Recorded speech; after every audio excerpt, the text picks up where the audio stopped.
নমস্কার, দর্পণ with Anjan YouTube চ্যানেলে আপনাদের স্বাগত। আজকে যে বিষয়টা নিয়ে বলবো সেটা হচ্ছে যে নতুন করে ইন্ডি জোটে একটা ঘোট পাচ্ছে। ইন্ডি জোটের যারা শরিক তাদের মধ্যে কেউ কেউ চাইছেন যে মমতা ব্যানার্জি যেভাবে বলেছেন যে তিনি ইন্ডি জোটের নেতৃত্ব দিতে রাজি আছেন, তাতে কেউ কেউ পাশে দাঁড়াচ্ছেন, মমতা ব্যানার্জির পাশে দাঁড়াচ্ছেন। যখন এই বিষয়টা নিয়ে চর্চা চলছে তখন দেখা যাচ্ছে যে এই রাজ্যের দুর্নীতির কাণ্ডে যারা যুক্ত ছিলেন ধীরে ধীরে সবাই ছাড়া পেয়ে যাচ্ছেন, এমনকি কাকু পর্যন্ত ছাড়া পেয়ে গেলেন। ফলে স্বাভাবিকভাবে প্রশ্ন উঠছে যে কোনো কি এর মধ্যে লিঙ্ক আছে? হঠাৎ মমতা ব্যানার্জি কেন আগ বাড়িয়ে বলতে গেলেন যে তিনি এনডি জোটের নেতৃত্ব দিতে পারবেন? হঠাৎই বা কেন কার্যত দুর্নীতি, কয়লা, পৌর, শিক্ষা দুর্নীতির, নানা দুর্নীতির সব রথী মহারথীরা একে একে ছাড়া পাচ্ছেন? ফলে সবাই খুঁজতে শুরু করে দিয়েছেন যে কী ব্যাপার। ইতিমধ্যে রাজনীতিতে একটা বড় ঘটনা ঘটে গেছে। প্রিয়াঙ্কা গান্ধী সংসদে চলে এসছেন।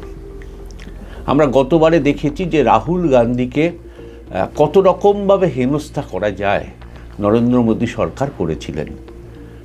বিজেপি ডাক দিয়েছিলেন যে ভারত মুক্ত কংগ্রেস চাই, বা কংগ্রেস মুক্ত ভারত চাই, কংগ্রেস মুক্ত ভারত চাই, এরকম একটা ডাক দিয়েছিলেন।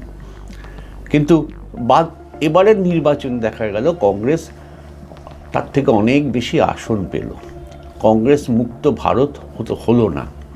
ফলে এই সব নিয়ে একটা বিতর্ক সৃষ্টি হয়েছে। তবে কি এই ইন্ডি জোটকে ভাঙার জন্য নরেন্দ্র মোদী বা আরএসএসের কোনো টোপ কাজ করছে? তার বিনিময়ে এই রাজ্যের তৃণমূলের শাসক দলের নানা লোক বিভিন্ন দুর্নীতিকাণ্ডে ছাড় পেয়ে যাচ্ছে, তদন্ত দেরি হচ্ছে, এরকম প্রশ্নগুলো কিন্তু উঠতে শুরু করে দিয়েছে।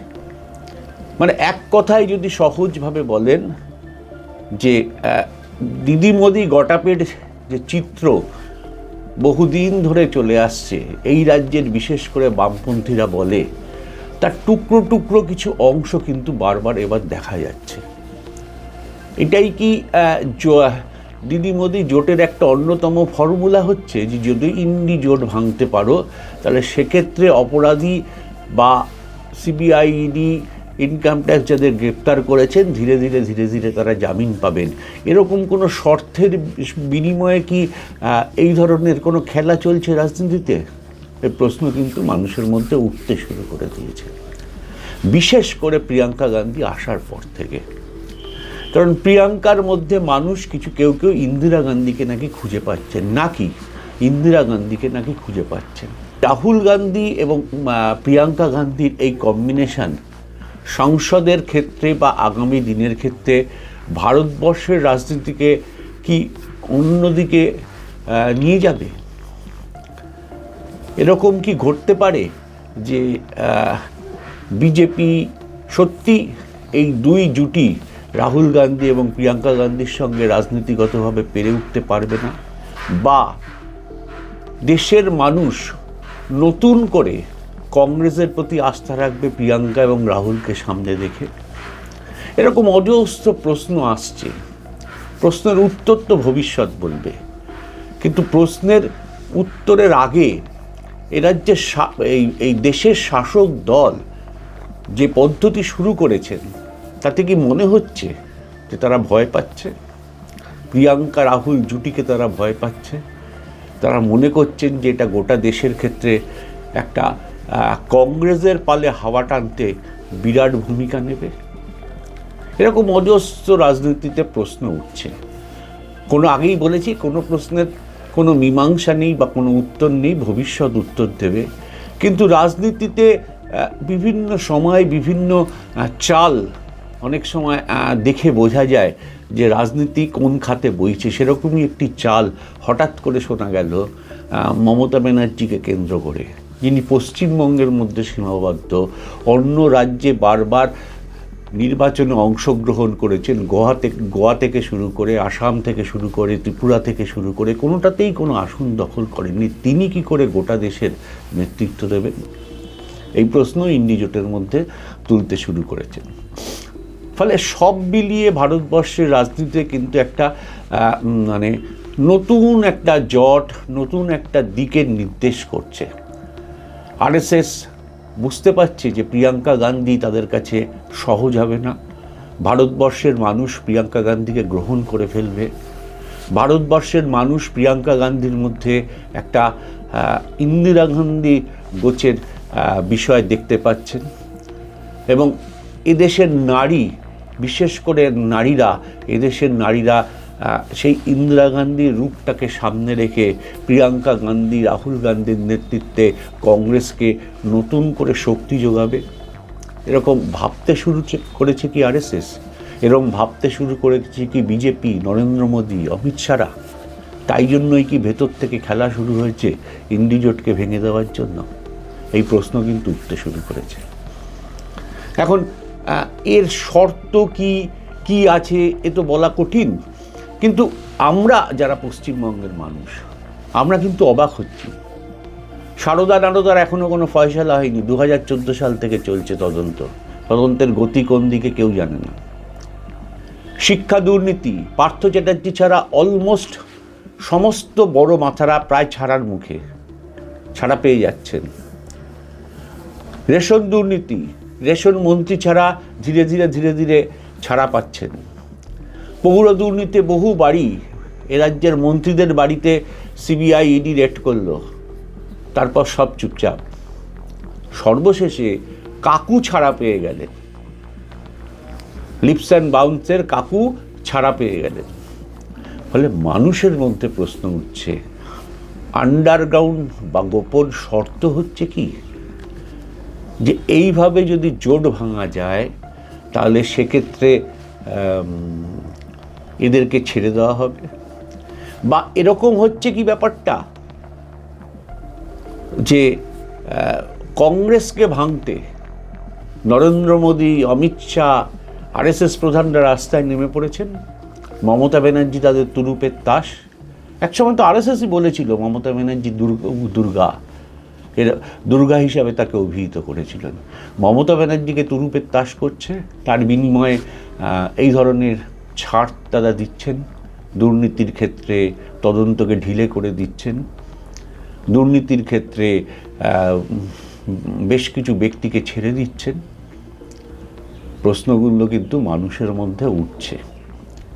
এত সহজ বিষয় নয় যে হঠাৎ কোনো কারণ নেই ইন্ডি জোটের নেতৃত্ব দিতে পারেন মমতা ব্যানার্জি বললেন, সঙ্গে সঙ্গে দুটো একটা শরিক, ইন্ডি জোটের শরিক যারা আছেন তারা বললেন মমতা ব্যানার্জি নেতৃত্ব দিলে তো ভালোই হয়। এত সহজ? ইন্ডি জোটের ইলেকশনের আগে, 24-এর লোকসভা নির্বাচনের আগেই তো ইন্ডি জোটের নেতৃত্ব তখন মমতা ব্যানার্জি দিতে পারতেন, কিন্তু পাননি তো। নতুন করে 24-এর লোকসভা নির্বাচনের পর হঠাৎ করে এই প্রশ্নটা আসছে কেন? তবে কি ভেতর থেকে কোনো রকম ভাবে কুচক্রী একটা অংশ এই জোটকে ভাঙবার জন্য তৎপর হয়ে উঠেছে? বিশেষ করে শাসক দল তৎপর হয়ে উঠেছেন। তারা কি ভয় পেতে শুরু করে দিয়েছেন কংগ্রেসকে? এ তো অনেক প্রশ্ন, অনেক কিছু আসবে, অনেক কিছু বিষয় নিয়ে কথা হবে, কিন্তু এটা বোঝা যাচ্ছে যে বিজেপি কিন্তু ভালো নেই। বিজেপি অ্যাবসোলিউট মেজরিটি তারা নিজেরা পাননি। আপকি বাত 400 পার স্লোগান দিয়ে তারা 250-এর আগে থেমে গেছে। ফলে তাদের মধ্যে একটা যে গর্ব ছিল, সেই গর্ব কার্যত ধ্বংস হয়েছে। তারা নিজেরা অনুভব করতে শুরু করেছেন যে এইভাবে আগামী 5 বছর টানা যাবে না। তাহলে সেক্ষেত্রে কংগ্রেসকে বা ইন্ডি জোটকে ভাঙতে হবে। সেই ভাঙার পদ্ধতি কি তারা শুরু করলেন? এবং প্রিয়াঙ্কা গান্ধীর কংগ্রেসের একটা চালে প্রিয়াঙ্কা গান্ধী সংসদে প্রবেশ, এবং মানুষের মধ্যে, মিডিয়ার মধ্যে পুরনো ইন্দিরা গান্ধীকে খুঁজে পাওয়া, এটা কি বিপদ হিসাবে দেখছেন বিজেপি নেতৃত্ব, আরএসএস নেতৃত্ব? এই রাহুল গান্ধী, প্রিয়াঙ্কা গান্ধীর কম্বিনেশন, তাদের কি মনে করছেন যে আগামী দিনে বিজেপির ক্ষেত্রে বড় বিপদ? তাই মমতা ব্যানার্জিকে তারা কাজে লাগাচ্ছেন। তার বিনিময়ে এই দুর্নীতির প্রশ্নে সমস্ত কিছু আপাতত চাপা পড়ে যাচ্ছে, ছাড়া পেয়ে যাচ্ছেন অপরাধীরা। এটাই কি রাজনীতিতে, দেশের রাজনীতিতে এখন অন্যতম আন্ডারগ্রাউন্ড শর্ত হয়ে উঠছে? ভবিষ্যৎ বলবে। আমাদের মনে হলো বিষয়টা নিয়ে একটু সামনে আনা উচিত, কারণ অজস্র প্রশ্ন টুকটুক টুকটুক করে মানুষের সামনে উঠে আসছে। হঠাৎ কেন মমতা ব্যানার্জি বললেন, হঠাৎ কেন অপরাধীরা ছাড়া পেয়ে যাচ্ছে, হঠাৎ কেন শিক্ষা দুর্নীতি থেকে শুরু করে কয়লা দুর্নীতি সব তদন্তর গতি কার্যত স্লথ হয়ে গেছে, হঠাৎ কেন কাকুর মতন অপরাধীও জামিন পেয়ে যাচ্ছে, কোনো তদন্তর অগ্রগতি, দুর্নীতির ক্ষেত্রে বিভিন্ন বিষয়ে কার্যত কোনো তদন্ত নেই, অনুব্রত মণ্ডল ছাড় পেয়ে গেলেন, কেন কেন মানুষ জানতে চাইছেন কেন? তবে তাদের গ্রেপ্তার করা হয়েছিল কেন? কোনো গোপন সমঝোতা হচ্ছে?